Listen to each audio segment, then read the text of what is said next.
Assalamualaikum warahmatullahi wabarakatuh. Perkenalkan, saya Neng Ajijah dari Prodi Komunikasi Penyiaran Islam semester 5 dengan NIM 0104 2201 015 dengan mata kuliah Epistemologi Sosial dan Komunikasi dengan dosen pengampu Bapak Rohendi SAG MIKOM MUD. Nah, di sini saya ingin menjawab beberapa pertanyaan UTS, matkul Epistemologi Sosial dan Komunikasi. Nah, pertanyaan pertama yaitu jelaskan epistemologi menurut pemahaman Anda dan jelaskan aliran-aliran dalam epistemologi berikut: aliran rasionalisme, aliran empirisme, dan aliran positivisme. Oke. Epistemologi menurut saya yaitu epistemologi adalah suatu cabang ilmu filsafat yang mempelajari pengetahuan. Nah, aliran rasionalisme ini yaitu aliran yang berpandangan bahwa ilmu pengetahuan itu didapat melalui akal alam bawah sadar manusia. Nah, salah satu tokohnya yaitu Plato.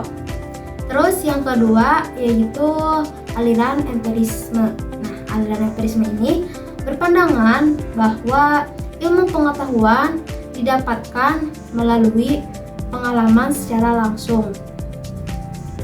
Terus aliran positivisme yaitu berpandangan bahwa ilmu pengetahuan itu didapatkan secara empiris, tapi harus diverifikasi atau diukur. Nah, salah satu tokoh dalam aliran positivisme ini adalah Auguste Comte. Nah, selanjutnya yaitu jelaskan pengetahuan menurut aliran positivisme dan mengapa aliran positivisme menyebut sosiologi sebagai fisika sosial. Jadi, pengetahuan menurut positivisme itu yaitu suatu ilmu pengetahuan dikatakan valid jika pengetahuan itu bisa diukur atau diverifikasi melalui observasi maupun eksperimen. Nah, terus kenapa disebut ilmu fisika sosial? Karena Comte berpandangan bahwa metode ilmu alam itu bisa digunakan juga kepada ilmu sosial gitu untuk mengukur masyarakat. Begitu.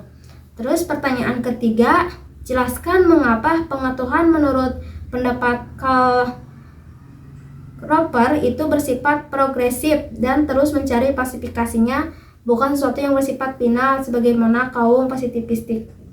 Nah, Karl Popper itu berpandangan bahwa ilmu pengetahuan itu tidak bisa diverifikasi saja, tetapi diklasifikasi.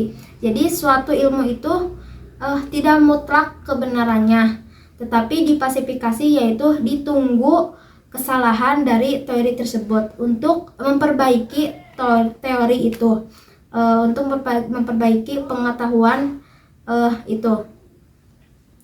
Terus pertanyaan keempat yaitu jelaskan mengapa menurut pandangan Thomas Samuel Kuhn ilmu pengetahuan itu bersifat paradigmatik, bukan sesuatu yang sifatnya mutlak positivistik sebagaimana menurut positivistik.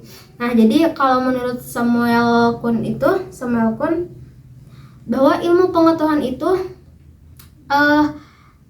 tidak bertambah, tetapi bukan bertambah melainkan bergantinya sudut pandang.